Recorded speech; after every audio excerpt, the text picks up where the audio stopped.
Hey y'all, what's up? My name is Tom Mizzle. You watch my channel Mizzle 14, and I'm here doing a review of SVU, Law and Order Special Victim Units, Season 21, Episode 7. Yeah, I said that backwards. It was Law and Order SVU. But alright, let's jump right into it. I mean, it's not probably gonna be a long review, but this episode was mainly of human sex trafficking, and that is very damaging to solo woman and solo whoever, a human being to another human for sexual favors so you get money.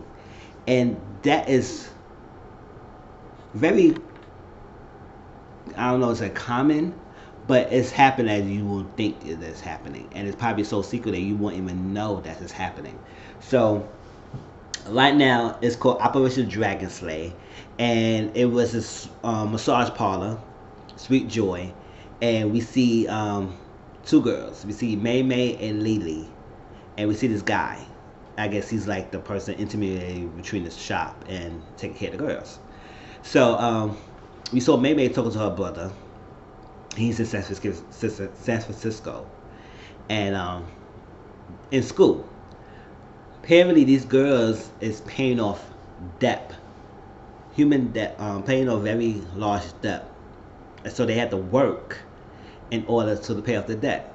So the person who's in charge of that parlor is Mama San, who is Margaret Cho.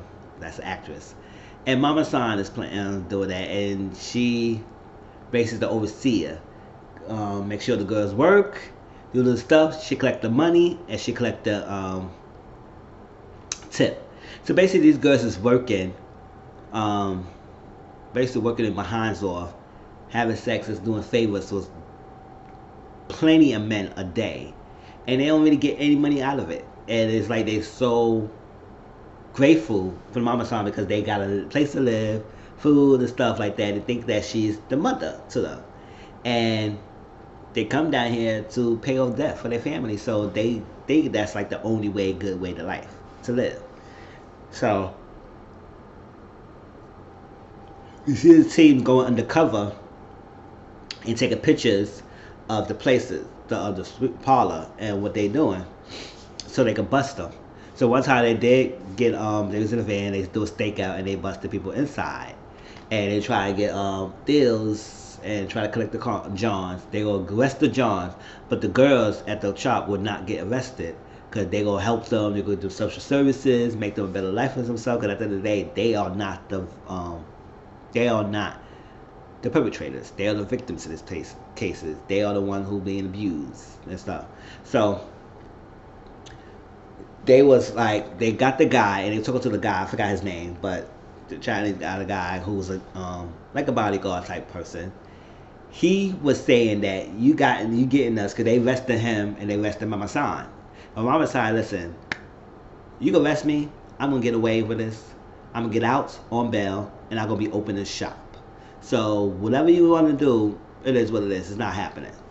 So, but the guy said, listen, you looking at the wrong places because at the end of the day, I don't know if his tip gave them a way to get the ball rolling, but he was like, no, you don't get nothing out of me. It is what it is. It's done deal.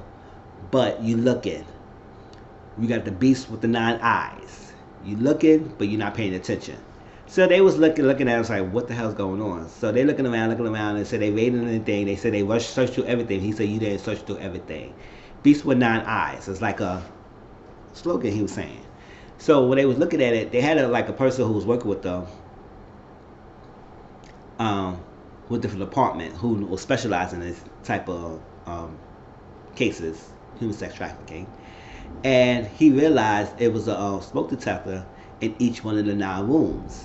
Since the 9 rooms, 9 eyes, and they found out that the smoke detector was a camera smoke detector, so people was watching, and all of them is routed to the restaurant that Mama San runs, and she sees that, so she knows what's going on at the places. So basically, they saw one of the videos, and they realized that one of the girls, I think like probably May May, was potentially getting raped. Now Mama San said he's a regular, he's a customer, he do comp pay, he doesn't pay anything. No, wait a minute. Somebody said that. May said that. He's a regular. Oh, Lily. No, Lily said that he's a regular. He's comp pay. He doesn't pay anything. It's free for him. So he does what he wants. And then he comes, he's a regular every Sunday and stuff, so he does his thing. And he has a friend that comes as well. And basically they do what they want to these girls. So Lily was very eager to help because she was very want to get out of it. She's hopeful to get out of it. She's hopeful not to be involved in this doing this stuff because she wanted to build a better life. The guy that was like a bodyguard, I think she was loved. They liked each other. They were like boyfriend, girlfriends, and stuff like that. And they was gonna get away. They used the money to get away, but they was paying off their debt. Now May was so scared when they did the bust, so she started to run. And it looked like it was to the point that she was about to jump, run, and she got off the freaking fire escape and she was about to jump. I said, "Oh no, not May, don't jump, girl." So Carissa got her, and they talking, but she was very scared. She was not going to try to testify. She said, "Listen, that's a reality for y'all. That's a good dream, but that's not my reality. That's not happening. I'm not doing it." So May is refusing to testify because she's so scared that if she goes against them, that the debt wouldn't be paid, and then her family would be suffering. So that was that. Lele recognized the guy who they call Bad Egg. Come to find out his name is Theo. He was there, and they saw a video of him doing something. He said, "Oh, that's not nothing. That's not rape. It's buffing them. The girls wanted us to do anything they want and other stuff." So that was that. So they figured out they trying to get his friend. So try to get a friend. So how they gonna try to get him? They try to set him the friend up. So what they did is that they went to the guy because May was like, no. Before that, they was gonna testify against Mama San and stuff like that. Lily, she was ready to do it. She was so eager. She said, "I don't get away with it much. I like this and like that." She was very eager. She was like that. She had to get away from Mama San and stuff. They was gonna testify. And no, they was going to testify against Bag A, Theo. But Lily was ready to do that because she said May was not doing that. Lily was going on all of a sudden. So they was all ready to go in there and testify until Lily get a thing on her phone. And she on the phone, and I said, "Oh, something changed to her." Because she said, "Can I go to the bathroom, please?" And it was the bathroom. Kat was monitoring her. And went to the bathroom, and all of a sudden you didn't hear no peep. I said, "Oh, she went away." She ran. I think my first thing that she ran away. That she caught something on the phone, ticked her off that she had to run away. So the other thing, Kat was waiting because she said, "Wait, Lily, what's going on? Are you okay? Okay?" They saw that the phone was at the windowsill, and you saw a woman outside laying on the ground, bloody. And I said, "Oh, she jumped out the window." I was like, you know how hard Kat took that? Kat, like, just like she just started doing the SVU stuff. So she always been doing fights, all that stuff. So she has a different world. But now it's SVU, special victims. Like, under her care, somebody jumped out the window and died. So she took it hard. So I said, "What happened?" And they showed the phone that it was a gun pointed to her mother, Lady mother. Oh, they was threatening to kill the mother. So she took that as she was kill herself because it was too much to bear. The funeral happened. It was nobody that showed up. So May still refused to testify, but she said that talk to the guy who's like the bodyguard because he liked Lily and he probably could give you something. So they talked to him. He felt bummed out about that, what happened, and he's so upset. So he was like, "Listen, what he said?" So he gave the person that would connect. That was the friend. He gave the friend, and he said he comes. We meet him once a week, and we collect something. So I text page him, and we do old school. So when you meet him, you can get the stuff. They said, "Cool." So let's text him. He said, "Fine, whatever. I got nothing to lose." So he texted the guy, and they met up. The guy who was working with us, especially the victim unit, he undercover was trained as a person who was giving money because when the person couldn't be there, the other body couldn't be there, so he was a replacement, and he was gonna get the money. He said, "Give me the cash." Got the cash, so like that. So Kat and Rollins got him. and all that stuff. So basically, he was like, I collect the rent and all that stuff. These girls like it, all that stuff, and I ain't doing anything wrong. There's nothing wrong with that. So they were trying to get him all that stuff. So they went to the father, Alvin Odie.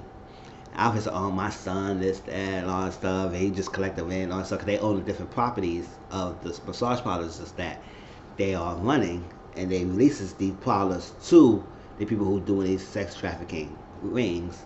So they is like, no. So the lawyer said, "Listen, we'll end this. Guarantee that my son will not get any charges. I will tell you who was over it." Because they would say they only put the leases to the place. They not in the head charges of it. So when they talked, they realized that, listen, they gave up the names of the gave up what's going on.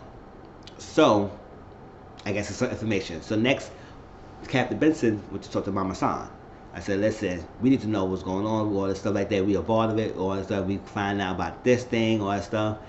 And to the point that Mama San was so, like, she was like, listen, no, you can't get nothing on me. It's not going to happen, all that stuff. Sorry, you're so stressed that I can give you a massage.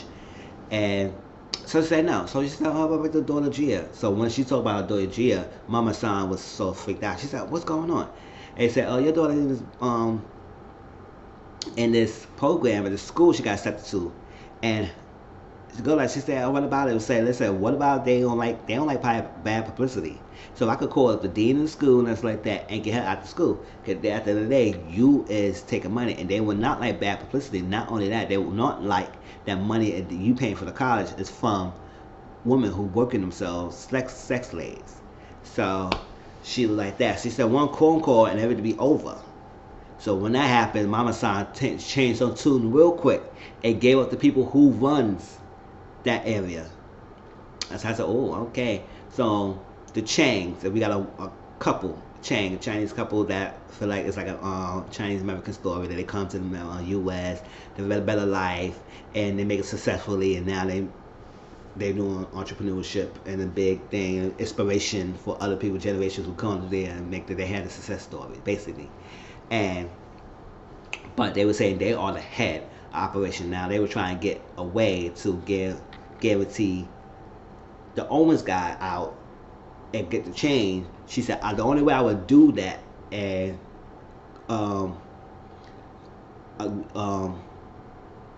permit that request if you give me hard evidence that the chains knew about the operation. So they found a spot, and they raided the spot and found out all these people, the books, the names, the money and stuff. That's all the evidence. That Chain, the woman Chain was giving a speech. The father Chain got up. They arrested him. Sat the woman Chain down, and she was talking. The lawyer was going, they ain't getting anywhere. To Lady Chain, she confessed. She just quickly confessed. I said, why she confessed so quickly like that? She said, yes, her country was bad. It was living well prosperity in China, and then all of a sudden change. They started blaming her sister about the family, broke them, so they took them to the U.S. and it was very hard, difficult.